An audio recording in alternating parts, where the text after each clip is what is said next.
Welcome to doctor Maithili's music therapy channel. இன்றைய பதிவிலையும் learning is a process என்ற தலைப்பில் சில செய்திகளை நம்ம பகிர்ந்துக்கலாம். சென்ற பதிவில் பார்த்தோம், நம்மளோட நினைவாற்றலை பெருக்கிக் கொள்ளும் பொழுது எந்த விதமான புது விஷயங்களை கற்றுக்க முடியும், எதெல்லாம் நம்மளோட நினைவை செம்மைப்படுத்தும். அப்புறம் நினைவாற்றல்னு சொன்னால் படிக்கும் பொழுதே சிலதெல்லாம் வருமா, இப்போ எந்த மெமரியில் அதெல்லாம் நினைவு வச்சுக்க முடியும் அப்படின்லாம் பார்த்தோம். சில நேரத்தில் நம்மளோட குணாதிசயங்கள், அதாவது எக்ஸ்பிரசிவ் பிஹேவியர் அப்படின்னு ஒன்று இருக்கும். அதில் நம்மளோட எமோஷனலை நம்ம வெளிக்காட்ட முடியும்.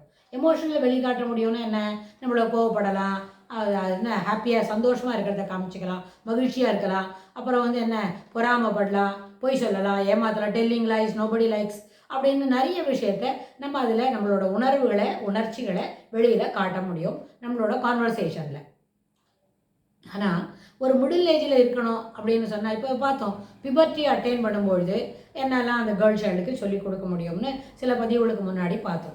அப்போ என்ன ஆகும்னு கேட்டால், because of the no clear views இருக்காதுல்ல, கிளாரிட்டி ஆஃப் தாட் ப்ராசஸில் இருக்குல்ல, எல்லாமே ஏன் why we are having this much flow, what is that happening, என்ன நடக்கிறது, எப்படி இது, ஏன் இது ஒரு ரொம்ப ஒரு இடைஞ்சலாக இருக்குது, இதை நம்மளை வெளியில் வர தெரியலையே இதுலேருந்து அப்படிலாம் அந்த பொண்ணுக்கு யோசனை வரும். ஆனால் அதனால் என்ன பண்ண முடியாது, அந்த கேள்வியெல்லாம் அது யாரை கேட்குறதுன்னு தெரியாது. சில வேளை அவங்க அம்மாட்ட கேட்கும், அவங்க அம்மாவுக்கு என்ன தெரியுறதோ அது கண்டிப்பாக சொல்லி கொடுப்பாங்க.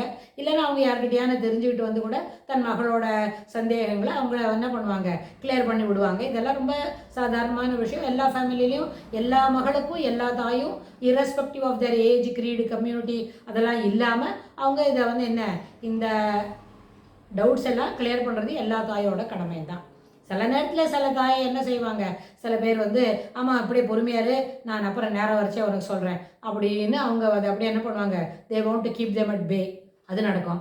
சில நேரத்தில் இந்த காலத்தில் இருக்கிற பெண் பசங்க எல்லா கிளாரிட்டியும் தனக்கு வேணும் அப்படின்னு நினைக்கிறதுனால கண்டிப்பாக உடனே பேஸ்டர் பண்ணி விஷயத்தை கெடுப்பாங்க.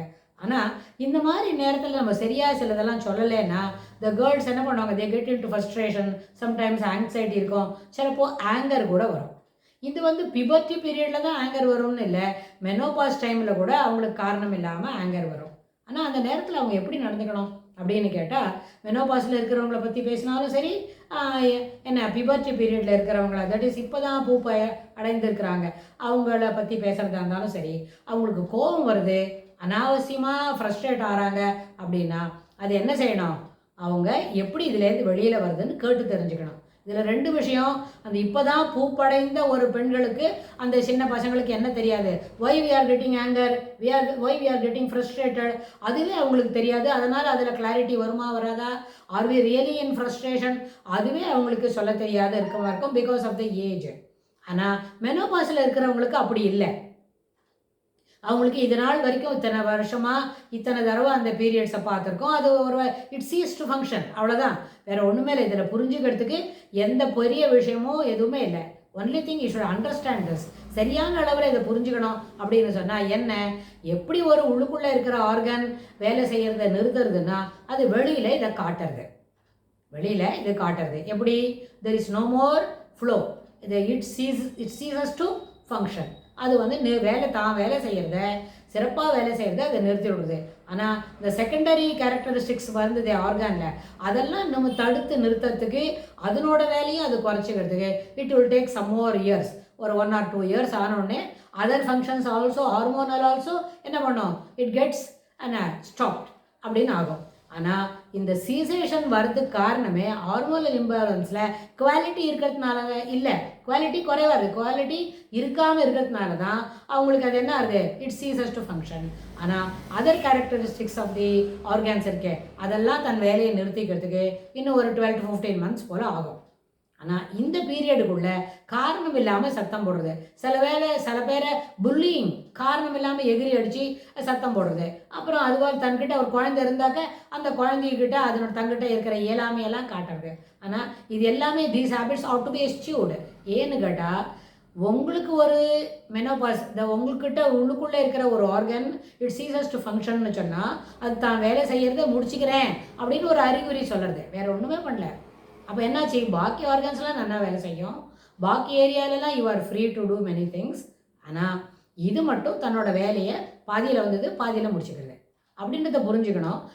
அதுக்கு என்ன ஆகணும்னா, இதெல்லாம் சகஜம்தான். ஒரு பல்லு விழுற குழந்தைக்கு எப்படி 7, 8 வயசு 9 வயசுல பல்லு விழுந்துட்டு புது பல்லு முளைக்கிறது எப்படி நியாயமோ, அதே மாதிரி ஒரு 45 வயசு 50 வயசு ஆச்சுன்னா பல்லு விழுந்துட்டா மறுபடியும் முளைக்காது.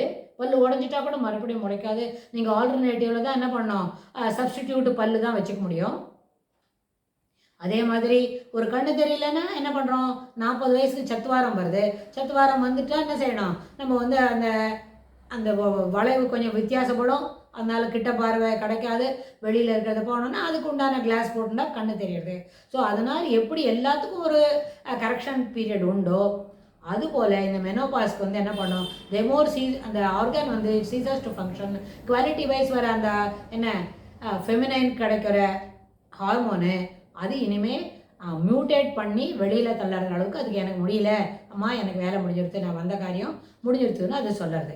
அது எப்படி அதுக்கு ஒரு ஆல்டர்னேட்டிவ்னு சொன்னால், now we are free, we have more free time, we can devote our time towards our studies. இன்னும் கூட வீட்டில் நம்ம குழந்தைகளுக்கு நல்ல பாடம் சொல்லித்தரலாம், நல்லபடியாக படிக்கிறதுக்கு என்ன ஐடியா பண்ணுறதுன்னு பார்க்கலாம்.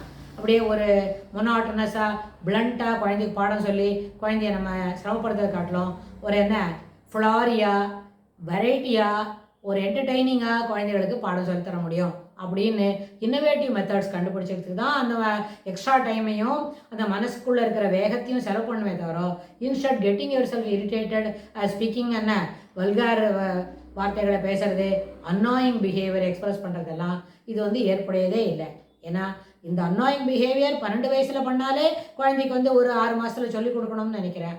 மெனோபாஸில் சொல்லிக் கொடுக்கும்போது this behavior ought to be at வெட்டில் வந்துடணும். அதை விட்டுட்டு வெளியே இட் ஷுட் பி எஸ்டியூடு அப்படின்னு இதை விட்டுட்டு வெளியில் வந்துடணும்ன்றத தெளிவாக புரிஞ்சுக்கணும். இதுக்கு தொடர்புடைய செய்திகளை நம்ம வரப்போகிற பகுதிகளிலும் பார்க்கலாம். ஏன்னா learning is a continuous process.